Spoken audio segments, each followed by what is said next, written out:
Yes, good morning, students. Now we are going to start our next topic, that is electric field due to a uniformly charged infinite long sheet. ठीक है, और sheet कैसी ली है हमने? Plane sheet ली हुई है हमने. ठीक है, तो हमने क्या करना है, इसके लिए एक प्लेन शीट ड्रॉ करेंगे हम. We will take a plain sheet, clear, positively charged plain sheet I am taking here.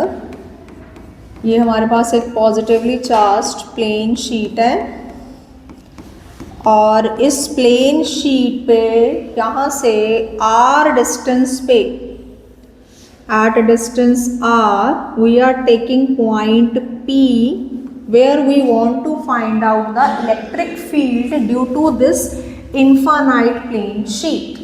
ठीक है, और हमें पता है कि हमने यहाँ पे गॉस थ्योरम लगानी है, और गॉस थ्योरम लगाने के लिए बच्चे यहाँ पे हमें क्या करना पड़ेगा, अपना ऑब्जर्वेशन पॉइंट जो है दैट इज P, इसको एनक्लोज करना पड़ेगा. ठीक है, तो इसको कैसे एनक्लोज कर सकते हैं हम? इसको एनक्लोज करने के लिए हम एक गॉसियन सरफेस ड्रॉ करेंगे. क्लियर? तो suppose this is your Gaussian surface, और ये जो गॉसियन सरफेस हमने यहाँ पे ड्रॉ करना है that is the cylindrical Gaussian surface हमने लेना है यहाँ पे. तो ये हमारे पास सिलेंड्रिकल गॉसियन सरफेस है. क्लियर? और इस सिलेंड्रिकल गॉसियन सरफेस का जो लेंथ है, इसकी टोटल लेंथ जो है that is 2r. Total length 2r हमने ली है. ठीक है, और सपोज करो ये जो आपका गॉसियन सरफेस है, आप सिलेंड्रिकल गॉसियन सरफेस हमने बनाया है यहाँ पे P पॉइंट को एनक्लोज करने के लिए. ठीक है, तो इस सिलेंड्रिकल सरफेस को आप 3 पार्ट्स में डिवाइड कर सकते हो. 2 तो इसके ये सर्कल्स हैं. ठीक है, और ये एक इसका कर्व्ड सरफेस है इसका. क्लियर?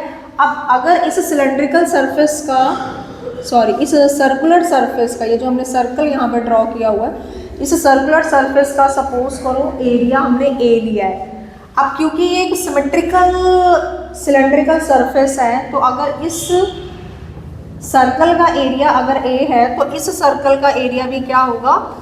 A होगा. क्लियर?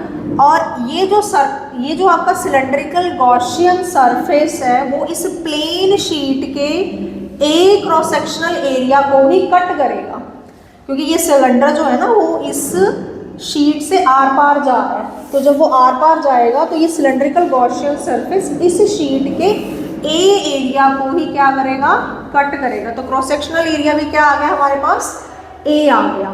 ठीक है, अब मान लो ये जो आपके पास इन्फानाइटली लॉन्ग प्लेन शीट है, मतलब काफ़ी बड़ी शीट हमने ली हुई है. ठीक है, और एक्चुअली ना हम इस शीट को बड़ी शीट इसलिए कहते होते हैं क्योंकि ये जो ऑब्जर्वेशन पॉइंट होता है ना, ये इस ऑब्जर्वेशन पॉइंट का जो डिस्टेंस है वो प्लेन शीट से बहुत ही कम डिस्टेंस होता है. तो इस डिस्टेंस की कंपैरेटिवली अगर हम इस शीट की लंबाई देखेंगे तो ये शीट हमें बहुत ही ज़्यादा लेंथी नज़र आएगी.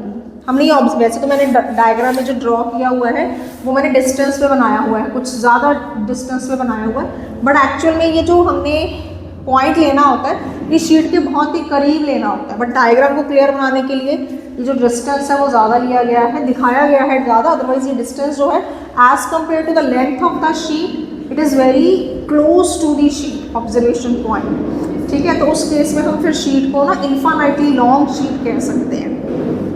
अच्छा, मान लो इस इन्फानाइटली लॉन्ग शीट की जो सरफेस चार्ज डेंसिटी है दैट इज सिग्मा. तो what is sigma here? This is surface charge density. ठीक है, और हमें फॉर्मूला पता है सरफेस चार्ज डेंसिटी का.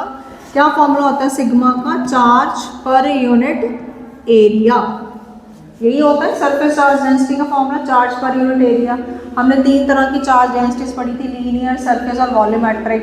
लीनियर का चार्ज पर यूनिट लेंथ था, सरफेस का charge per unit area, volume का चार्ज पर यूनिट वॉल्यूम. तो यहाँ पे जो हमने एरिया लिया हुआ है क्रॉस सेक्शनल एरिया हमारा A है, तो इस क्रॉस सेक्शनल एरिया A में कितना चार्ज प्रेजेंट होगा इस शीट का, तो कितना चार्ज प्रेजेंट होगा, Q is equal to sigma into A. A जो है वो इस क्रॉस सेक्शनल एरिया को रिप्रेजेंट करता है और सिग्मा इसकी सरफेस चार्ज डेंसिटी है। तो इस क्रॉस सेक्शनल एरिया में कितना आपके पास चार्ज प्रेजेंट है, सिग्मा इंटू ए। क्लियर, इसको आप इक्वेशन नंबर मान लो 1। अब बच्चे अगर हम इलेक्ट्रिक फील्ड की बात करें तो ये जो आपके पास ये positively charge infinitely long sheet है, इस positively charge infinitely long sheet की वजह से जो इलेक्ट्रिक फील्ड लगेगा वो आउटवर्ड डायरेक्शन में होगा। तो अगर मैं इसके लिए इलेक्ट्रिक फील्ड बनाऊं तो इस प्लेन शीट की वजह से यहाँ पे जो सिलेंडर का ये वाला सर्कल है, यहाँ पे इलेक्ट्रिक फील्ड जो होगी वो आउटवर्ड डायरेक्शन में इस तरफ लगेगी, और इस शीट की वजह से इस पॉइंट पे यहाँ पे जो इलेक्ट्रिक फील्ड होगी that will also be in this direction outward. ठीक है, आउटवर्ड डायरेक्शन में होगी। अगर मैं कर्व्ड सरफेस की बात करूँ, ठीक है, तो कर्व्ड सरफेस में मान लो अगर मैं ये वाला एरिया लेती हूँ इसका, तो इस एरिया पे भी जो इलेक्ट्रिक फील्ड होगी that will be in this direction. So this is the direction of electric field. अब एरिया वेक्टर की डायरेक्शन देख लेते हैं। एरिया वेक्टर बच्चे जो हमने ड्रॉ करना होता है, एरिया वेक्टर सर्कल के केस में मैंने आपको लास्ट टाइम बताया था, ये जो आपके सर्कुलर फेसेस हैं, ये भी एक सिलेंड्रिकल बॉडी ही है, ये जो सर्कुलर फेसेस हैं, इन सर्कुलर फेसेस का जो एरिया वेक्टर होगा वो परपेंडिकुलरली आउटवर्ड होगा। तो इसका परपेंडिकुलरली आउटवर्ड इधर को बनेगा। ठीक है, सो this is representing the area vector. इसका परपेंडिकुलरली आउटवर्ड, अगर आपने इस सर्कल का परपेंडिकुलरली आउटवर्ड बनाना है एरिया, तो वो आपका बच्चे इस डायरेक्शन में बनेगा। और हमने इस कर्व्ड सरफेस का अगर एरिया वेक्टर इस पॉइंट पे बनाना है तो that is perpendicularly outward means इस डायरेक्शन में बनेगा इसका एरिया वेक्टर। ठीक है, और ये आपकी इलेक्ट्रिक फील्ड की डायरेक्शन है। ठीक है, अब देखो यहाँ पे अगर हम एंगल की बात करें इलेक्ट्रिक फील्ड और एरिया वेक्टर में, here your theta is 0 because your electric field and area vector both are in the same direction. यहाँ पे भी थीटा आपका क्या होगा, 0 होगा, बट यहाँ पे इलेक्ट्रिक फील्ड आपकी इस डायरेक्शन में एक्सर्ट हो रही है और जो आपका एरिया वेक्टर है वो सरफेस के क्या ड्रॉ किया गया है, परपेंडिकुलर ड्रॉ किया गया है। तो यहाँ पे जो हमारा थीटा है दैट इज 90 डिग्री। तो अगर हमने अब टोटल फ्लक्स लिखनी है तो अकॉर्डिंग टू गॉस थ्योरम, तो क्या था हमारे पास गॉसेस थ्योरम के accordingly, total flux E dot ds is equals to Q upon epsilon not था हमारे पास फॉर्मूला। ठीक है, आप टोटल फ्लक्स लिखेंगे तीनों की वजह से, तो फर्स्ट की वजह से क्या आ जाएगी, area into ds।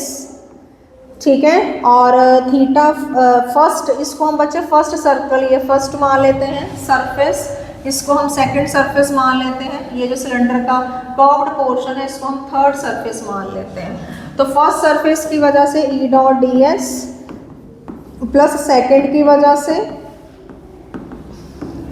Plus third surface की वजह से,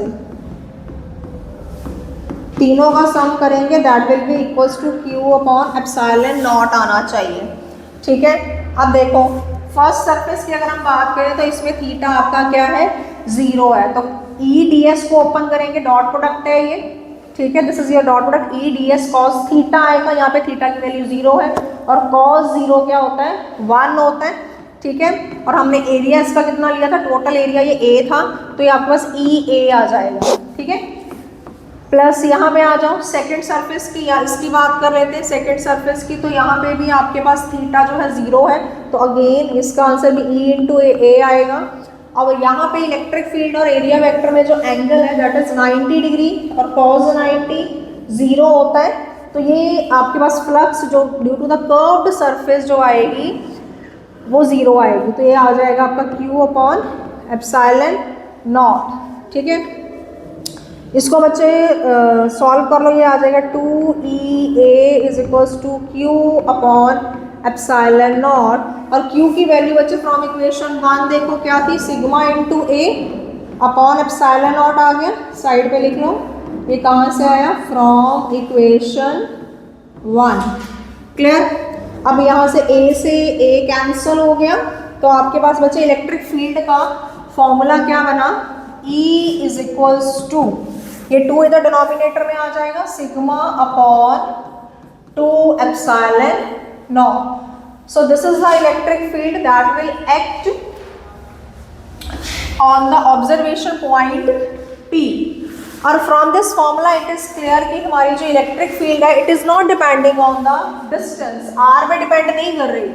ठीक है, तो यहाँ पे फॉर्मूला r हमें डिस्टेंस लिया था ऑब्जर्वेशन पॉइंट का, but from the formula it is clear your electric field is not depending on the distance. तो ये किस पर डिपेंड कर रही है? सिग्मा पे डिपेंड कर रही है, सरफेस चार्ज डेंसिटी पे डिपेंड कर रही है और परमिटिविटी पे डिपेंड कर रही है. ठीक है, क्लियर. अभी नेक्स्ट देखो, अभी हमने बच्चे इसके केसेस लेने. सपोज करो आपके पास 2 infinitely long plane uniformly charged sheets हैं. Suppose these are the 2 infinitely long positively charged sheets. ठीक है, इनकी सरफेस चार्ज डेंसिटी है सिग्मा 1 और सिग्मा 2. क्लियर, ये दोनों ही positively charged infinitely long sheets है. And we want to find out the electric field in the first region, in the second region, in the third region because of these 2 parallel infinitely plane sheets. Clear. तो अब देखिए बच्चे, आपके पास electric field का भी हमने formula किया कि एक प्लेन शीट अगर हमारे पास होगी तो उसकी वजह से इलेक्ट्रिक फील्ड कितनी होती है? Sigma upon 2 epsilon naught. तो ये फॉर्मूला हमने यहाँ पे डेरिवेशन में यूज करना है. तो यहाँ पे देखो, यहाँ पे हमारे पास फर्स्ट रीजन की अगर हम बात करें तो पॉजिटिवली चार्ज्ड शीट की वजह से जो इलेक्ट्रिक फील्ड लगेगा इस रीजन में दैट विल बी आउटवर्ड. तो इसका आउटवर्ड इधर को बनेगा. तो this is the electric field due to the first आपकी चार्ज फर्स्ट प्लेन शीट, और सेकंड शीट की वजह से भी आउटवर्ड होगा. तो दोनों की वजह से भी इलेक्ट्रिक फील्ड जो होगी वो इधर को लगेगी फर्स्ट रीजन में. अगर हम सेकेंड रीजन की बात करें तो इसका आउटवर्ड बनेगा इधर सेकेंड रीजन में, और इसका आउटवर्ड आप पॉजिटिवली चार्ज शीट, इसका सेकंड वाली शीट का आउटवर्ड बनाओगे तो इसका आउटवर्ड बनेगा इधर इन द सेकंड रीजन. अगर थर्ड रीजन की बात करें तो थर्ड रीजन में पॉजिटिवली चार्ज शीट की वजह से इलेक्ट्रिक फील्ड लगेगा इस तरफ. ठीक है, और इस पॉजिटिवली चार्ज शीट की वजह से इलेक्ट्रिक फील्ड लगेगा इस तरफ. ठीक है, और यहाँ पे बच्चे हम कंसीडर कर रहे हैं कि आपका जो सिग्मा 1 है that is greater than sigma 2. ठीक है, और यहाँ पे आर कैप जो है वो हम क्या ले रहे हैं? यूनिट वेक्टर ले रहे हैं. सपोज करो we are taking the unit vector r cap from, इसकी डायरेक्शन देख लेते हैं, फ्रॉम लेफ्ट टू राइट. इसकी डायरेक्शन जो है वो हमने किधर से किधर को ली है? लेफ्ट से राइट की तरफ ली है. तो फर्स्ट रीजन पे आ जाओ आप. पहले हम फर्स्ट रीजन की बात कर लेते हैं. यहाँ पे बच्चे नेट इलेक्ट्रिक फील्ड अब हमने फाइंड आउट करनी है. तो नेट इलेक्ट्रिक फील्ड जो होगी वो इन दोनों इलेक्ट्रिक फील्ड्स को ऐड करके आएगी. वेक्टर सम करना है दोनों का. ठीक है, और वेक्टर का साइन डाला हुआ है, मीन्स हमने वेक्टर सम करना है.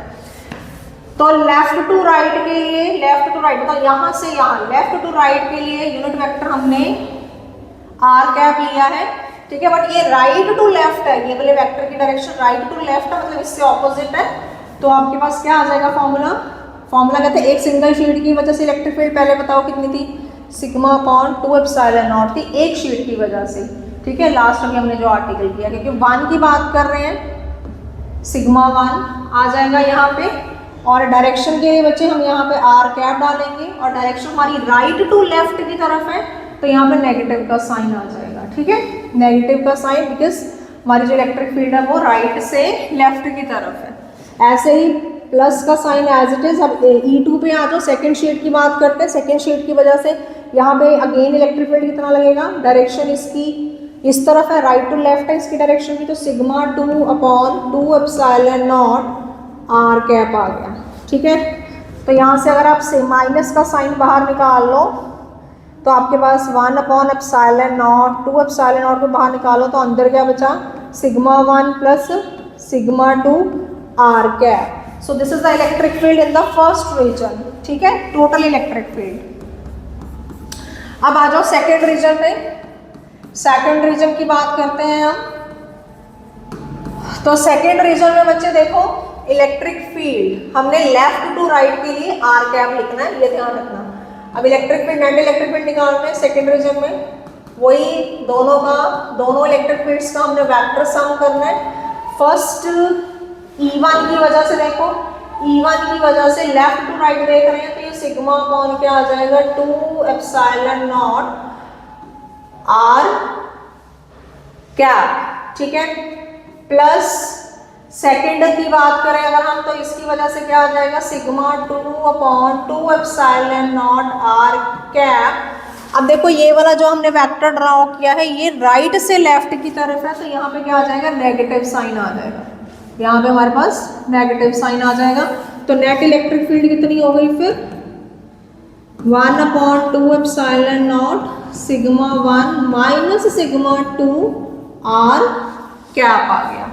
Now come on the third region.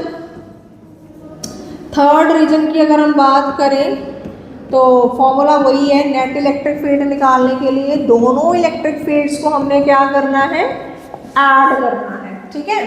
तो फर्स्ट थर्ड रीजन में फर्स्ट इस शीट की वजह से जो इलेक्ट्रिक फील्ड लगेगा आउटवर्ड इस तरफ बन रहा है, तो इसके लिए आपके पास क्या आ जाएगा सिग्मा अपॉन 2 एप्सिलॉन सिग्मा 1, ठीक है, r cap. Left to right है, डायरेक्शन क्या है लेफ्ट टू राइट है, वेक्टर की डायरेक्शन लेफ्ट टू राइट है तो पॉजिटिव साइन आएगा इक्वल्स टू प्लस ऐसे ही E2 के लिए भी लेफ्ट टू राइट डायरेक्शन है तो sigma 2 upon 2 epsilon naught r cap आ जाएगा।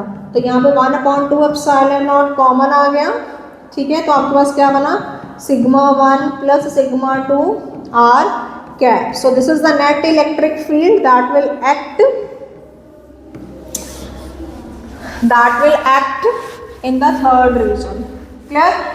तो अगर हमारे पास बच्चे मान लो दो इनफाइनाइटली लॉन्ग प्लेन शीट्स हैं सपोज, ठीक है, एक आपकी पॉजिटिवली चार्ज्ड है और मान लो एक आपकी नेगेटिवली चार्ज्ड है, ठीक है।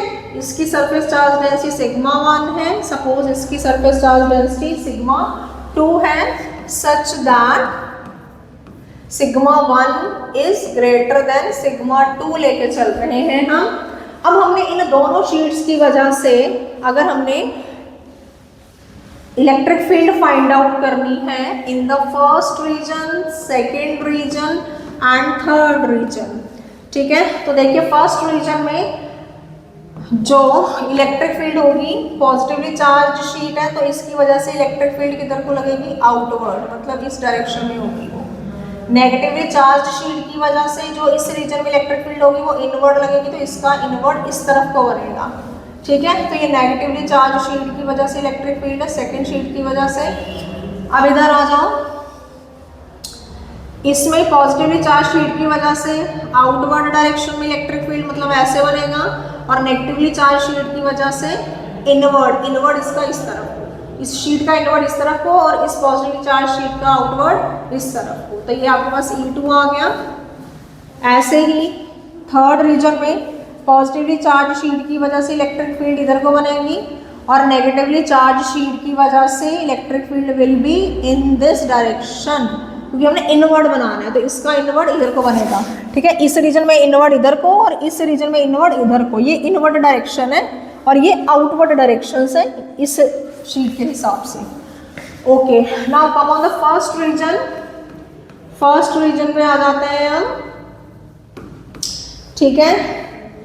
तो electric field in the first region E vector is equals to, formula वही सेम है, दोनों इलेक्ट्रिक फील्ड्स का हमने वेक्टर सम करना है, ठीक है। सुपरपोजिशन प्रिंसिपल लगाया हमने, वेक्टर सम करना है तो वेक्टर सम कर लो। अच्छा, जो हमने लास्ट टाइम कंसीडर किया था आर कैप जो है वो यूनिट वेक्टर है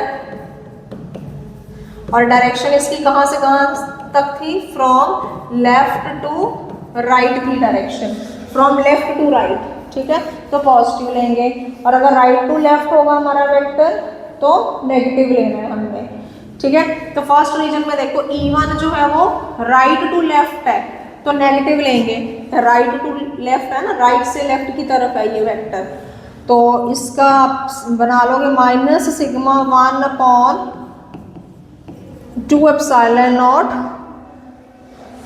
आर वेक्टर प्लस, और E2 आपका लेफ्ट से राइट की तरफ है तो यहाँ पे पॉजिटिव साइन आएगा, sigma 2/2 epsilon naught r vector. ठीक है, और अगर मान लो आपका सिग्मा 1 और सिग्मा 2 दोनों सेम है तो आपके पास क्या बनेगा बच्चे, minus sigma 2 epsilon naught r vector plus sigma 2 epsilon naught r vector. तो ये प्लस माइनस जो है वो कैंसिल हो जाएगा, तो आपके पास नेट इलेक्ट्रिक फील्ड इस रीजन में क्या आएगी, 0 आएगी। ठीक है, अच्छा अब सेकंड रीजन में आ जाओ बच्चे। सेकंड रीजन, अगर हम सेकंड रीजन की बात करें तो सेकंड रीजन में देखो पॉजिटिवली चार्ज शीट की वजह से इस तरफ को लगनी है इलेक्ट्रिक फील्ड और नेगेटिवली चार्ज शीट की वजह से इनवर्ड, मतलब इसका इनवर्ड इधर। ठीक है, तो हमारे पास फॉर्मूला क्या था, E vector is equals to E1 vector plus E2 vector.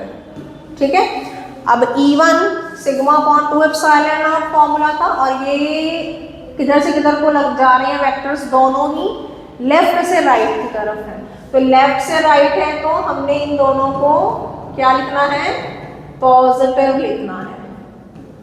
ठीक है, सॉरी, दोनों को हम क्या लिखेंगे, पॉजिटिव लिखेंगे। और अगर आपके पास सिग्मा 1 और सिग्मा 2 दोनों सेम है तो आपके पास इलेक्ट्रिक फील्ड कितना आ जाएगा, sigma 2 epsilon not plus sigma 2 epsilon naught. ठीक है, ये मैग्नीट्यूड लिख रही हूँ अभी मैं सिर्फ, अभी यूनिट वेक्टर नहीं डाला मैंने, यहाँ पे भी वेक्टर नहीं डाला तो मैग्नीट्यूड लिख रही हूँ, इसका एलसीएम ले लो 2 एप्सिलॉन नॉट और यहाँ पे क्या आ जाएगा, sigma plus sigma that is equals to 2 sigma upon 2 epsilon naught, 2 से 2 कट गया, आपके पास क्या आ गया, सिग्मा अपॉन एप्सिलॉन नॉट। ठीक है, अगर आपके पास दोनों शीट्स की जो सरफेस चार्ज डेंसिटी अगर सेम है तो उस केस में आंसर आएगा ये। अच्छा, now come on the third region. तो थर्ड रीजन में देखो, थर्ड रीजन में, इन द थर्ड रीजन आपके पास इलेक्ट्रिक फील्ड हमने निकालनी है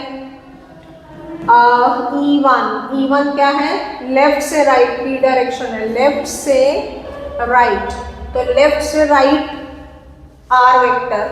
ठीक है, और पॉजिटिवली चार्ज शीट की वजह से है तो ये sigma 1 upon 2 epsilon naught r vector आ जाएगा ये। ठीक है, वेक्टर डाला है तो यहाँ पे भी वेक्टर डालेंगे, यूनिट वेक्टर डाला है हमने यहाँ पे, प्लस अब सेकंड शीट की बात करें तो उसमें राइट से लेफ्ट है, राइट से लेफ्ट की डायरेक्शन है, इस वेक्टर की डायरेक्शन जो है वो राइट से लेफ्ट है, तो sigma 2 upon 2 epsilon not minus का साइन डालेंगे आर वेक्टर। ठीक है, तो ये आप वहाँ पे हमारे पास नेट आंसर क्या आ जाएगा, sigma 1 upon 2 epsilon naught common आ गया, आपके पास क्या बना, sigma 1 minus sigma 2 r vector. ठीक है, तो ये नेट, अगर सिग्मा 1 और सिग्मा 2 दोनों सेम है तो आपके पास क्या आ जाएगा, sigma minus sigma upon 2 epsilon naught r vector, और ये दोनों कट जाएंगे और आपके पास नेट इलेक्ट्रिक फील्ड क्या आ जाएगी, 0 आ जाएगी। ठीक है, तो मतलब नेट इलेक्ट्रिक फील्ड इस रीजन में भी 0, इस रीजन में भी 0 और यहाँ पे दोनों इलेक्ट्रिक फील्ड्स का क्या हुआ है, सम हुआ है। ठीक है, तो ये हमने क्या फाइंड आउट की, इलेक्ट्रिक फील्ड फाइंड आउट की है due to the 2 infinitely long plane sheets. ठीक है, so our next topic is field due to the uniformly charged spherical shell. ठीक है, अब हमने यहाँ पे बच्चे क्या लेना है, स्फेरिकल शेल कंसीडर करना है। So let us suppose this is a spherical shell, clear, of radius capital R। ठीक है, इसका जो रेडियस लिया हुआ है हमने शेल का वो कैपिटल R लिया हुआ है। पॉजिटिवली चार्ज स्फेरिकल शेल है, मान लो इस शेल के जो सरफेस है उसके ऊपर पॉजिटिव चार्ज प्रेजेंट है। क्लियर? अब इस पॉजिटिवली चार्ज स्फेरिकल शेल की वजह से, ये शेल है तो अंदर से खाली है ये, ठीक है, सारा का सारा चार्ज जो है ना वो सरफेस के ऊपर ही प्रेजेंट है। तो इस शेल की वजह से मान लो मैंने इस पॉइंट P के ऊपर क्या फाइंड आउट करना है, इलेक्ट्रिक फील्ड फाइंड आउट करना है। और सपोज करो ये जो पॉइंट P है वो शेल के सेंटर से स्मॉल r डिस्टेंस पे है। क्लियर? अब now to find out the field at point P, what we need to do, we need to apply the Gauss theorem. And to apply the Gauss theorem, यहाँ पे हमारे पास जो point P है that should be the enclosed point. ठीक है, तो अगर हमने इसको एनक्लोज करना है तो हमें r रेडियस का ही यहाँ पे क्या ड्रॉ करना पड़ेगा, एक गॉसियन सरफेस ड्रॉ करना पड़ेगा जो कि इस पॉइंट P को क्या करेगा, एनक्लोज करेगा। सो ये मैंने क्या ड्रॉ किया है, स्मॉल r रेडियस का गॉसियन सरफेस ड्रॉ किया है। क्लियर? अभी जो स्फेरिकल शेल है इसका रेडियस r लिया गया और इसकी जो सरफेस चार्ज डेंसिटी है that is sigma. What is sigma here? Surface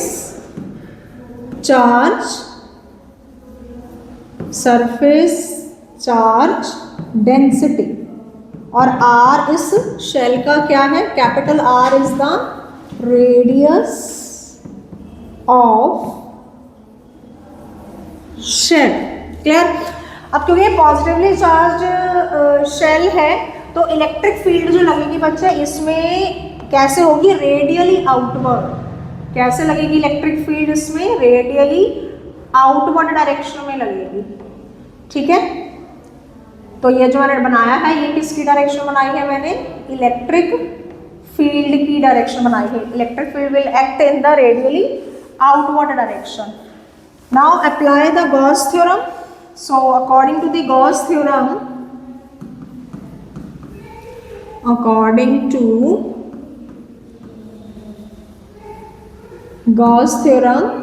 तो क्या था फॉर्मूला हमारा, E dot ds is equals to Q upon epsilon naught. अब देखो बच्चे इलेक्ट्रिक फील्ड जो है वो यहाँ पे रेडियली आउटवर्ड लग रही है और हमारा, अगर मैं इसका ये स्मॉल सा एरिया ले लूँ, सपोज मैंने यहाँ पे ये स्मॉल सा एरिया लिया है इस शेल का, तो इसका जो एरिया वेक्टर होगा that will also be in the outward direction. तो इलेक्ट्रिक फील्ड और एरिया वेक्टर दोनों की जो डायरेक्शन है वो सेम है, तो यहाँ पे इन दोनों के बीच में एंगल कितना आ जाएगा, 0 आ जाएगा। तो आपके पास क्या आ जाएगा, इसको डॉट प्रोडक्ट को ओपन कर लो, E ds cos theta and your theta is here 0, तो ये q अपॉन क्या हो गया, एप्सिलॉन नॉट हो गया। cos 0 की वैल्यू 1 होती है। इलेक्ट्रिक फील्ड बच्चे देखो यहाँ पे ना इलेक्ट्रिक फील्ड सिमेट्रिकल है, मतलब स्फेरिकल सिमेट्रिकल है, मतलब अगर आप शेल से r डिस्टेंस पे कहीं पे भी किसी भी डायरेक्शन में जाओगे, चाहे इधर जाओ चाहे इधर जाओ चाहे इधर जाओ चाहे इधर जाओ, इलेक्ट्रिक फील्ड r डिस्टेंस पे क्या होगी, सेम होगी। तो इसलिए हम इसको इंटीग्रेशन से बाहर निकाल देंगे।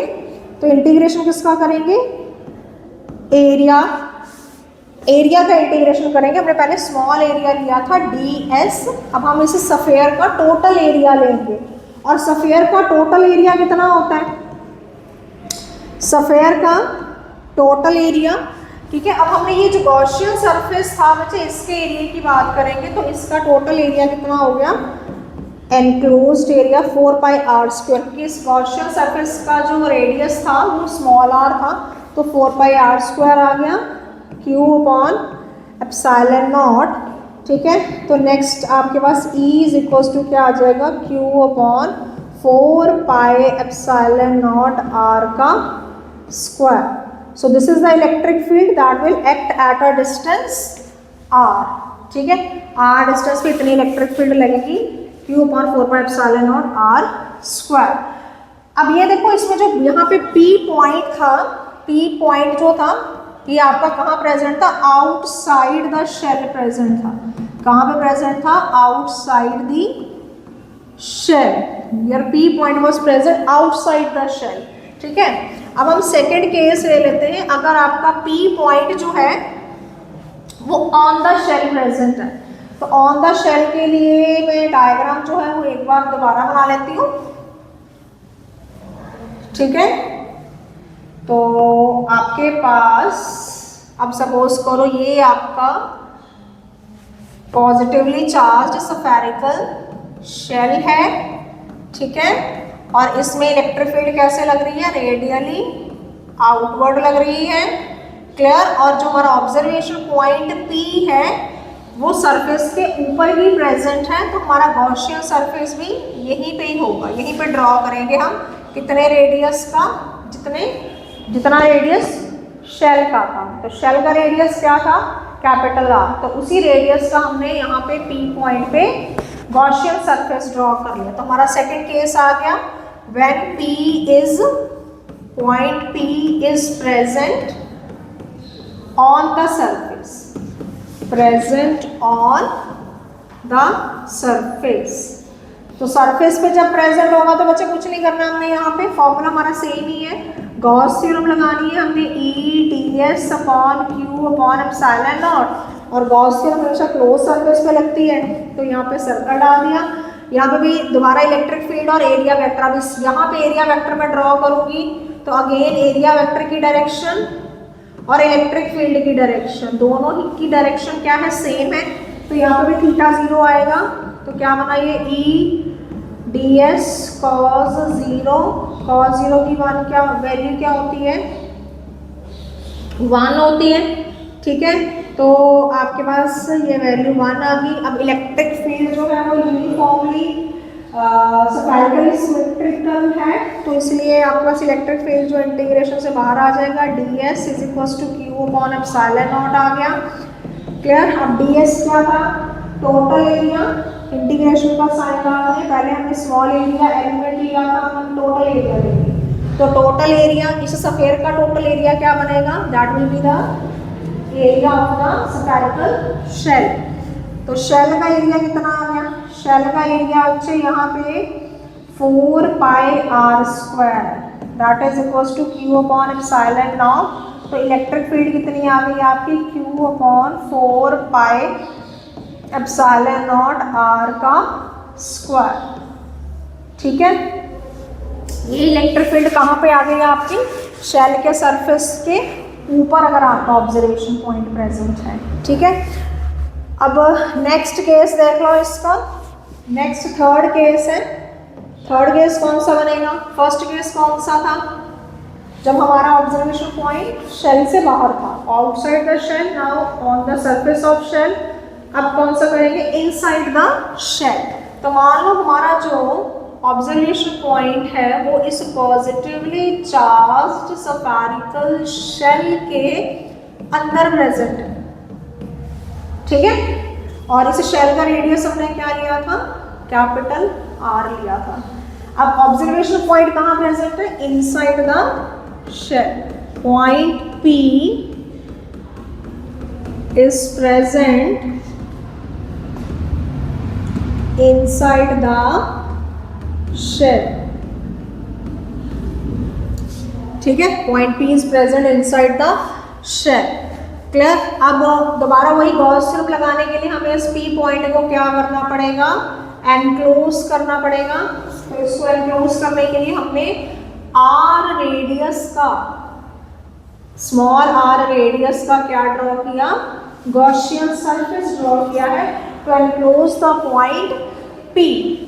अब गॉस थ्योरम अगर हम लगाएं यहाँ पे, तो गॉस थ्योरम था E/ds is equals to Q upon epsilon naught. ठीक है, यही थी गॉस थ्योरम। अब देखो यहाँ पे जो Q था ना, वो कौन सा Q था, एनक्लोज्ड Q था। ठीक है, अब मैं अगर यहाँ पे चार्ज की बात करूँ तो इस गॉसियन सरफेस के अंदर कितना चार्ज प्रेजेंट है, 0 charge, no charge is present here. अगर मैं यहाँ पे गॉसियन सरफेस ड्रॉ करूँ तो इस गॉसियन सरफेस के अंदर कितना चार्ज प्रेजेंट है, जितना भी चार्ज इस सरफेस के ऊपर प्रेजेंट होगा, स्फेरिकल शेल के ऊपर। बट यहाँ पे इस केस में क्या हो रहा है, इस केस में क्या हो रहा है, इस केस में क्या हो रहा है, इस केस में गॉसियन सरफेस, ये जो मैंने ड्रॉ किया है this is your Gaussian surface. तो इस गॉसियन सरफेस के अंदर बच्चे कोई भी चार्ज प्रेजेंट नहीं है, तो यहाँ पे क्यू इन की वैल्यू क्या आ जाएगी, 0। तो 0/ε0, तो आपके पास E डॉट ds, ठीक है, क्या आ जाएगा, 0 आ जाएगा। तो दैट मीन्स इलेक्ट्रिक फील्ड की वैल्यू भी क्या आ जाएगी इनसाइड द स्फेरिकल शेल, 0। क्लियर, इनसाइड द स्फेरिकल शेल कितनी आ जाएगी, 0। और आउटसाइड अभी हमने निकाली थी, आउटसाइड कितनी आई थी, Q/4πε0 r² स्मॉल r, और यहाँ पे Q/4πε0 r का स्क्वायर कैपिटल R² आया था। ठीक है, देखो यहाँ पे गॉसियन सरफेस ड्रॉ किया था, तो ये जितना सरफेस पे चार्ज प्रेजेंट था उस सारे चार्ज को एनक्लोज कर रहा था ये गॉसियन सरफेस। यहाँ पे भी हमने इससे पहले इसके लिए जो हमने गॉसियन सरफेस ड्रॉ किया था वो भी शेल के अंदर जितना चार्ज प्रेजेंट था उस सारे को क्या कर रहा था, एनक्लोज कर रहा था। बट इन दिस केस, ये जो हमारा लास्ट केस है, इसमें no charge is enclosed by the Gaussian surface, तो क्यू इन की वैल्यू यहाँ पे 0 आएगी। ठीक है, तो अगर मैंने बच्चे इसको ग्राफिकली प्लॉट करना हो, इलेक्ट्रिक फील्ड वर्सेस डिस्टेंस का ग्राफ अगर प्लॉट करना हो तो कैसा ग्राफ बनेगा, ठीक है, कैसा ग्राफ बनेगा, अगर आपका जो R है, R मतलब ऑब्जर्वेशन पॉइंट, अगर शेल के अंदर प्रेजेंट है तो नो इलेक्ट्रिक फील्ड, तो इस रीजन में कोई भी इलेक्ट्रिक फील्ड प्रेजेंट नहीं होगी। ठीक है, अब जब जैसे ही आपका R = R आएगा, आपकी इलेक्ट्रिक फील्ड वहाँ पे क्या होगी, मैक्सिमम होगी। फिर जैसे जैसे आप डिस्टेंस को बढ़ाते जाओगे वैसे वैसे इलेक्ट्रिक फील्ड क्या होती जाएगी, कम होती जाएगी। ठीक है, तो यहाँ पे इलेक्ट्रिक फील्ड आपकी E is proportional to 1/r² है। यहाँ पे इस वाले रीजन में इलेक्ट्रिक फील्ड आपकी 0 है, और ये वाला ग्राफ का जो पोर्शन है ये आपको शो कर रहा है कि इलेक्ट्रिक फील्ड जो है वो 1/r² है। ठीक है, जैसे जैसे आप डिस्टेंस बढ़ाते जाओगे वैसे वैसे इलेक्ट्रिक फील्ड जो है वो कम होती जाएगी। तो मैक्सिमम इलेक्ट्रिक फील्ड कहाँ पे होगी, सरफेस पे प्रेजेंट होगी। ठीक है, सो this is all about the today's lecture. Thank you.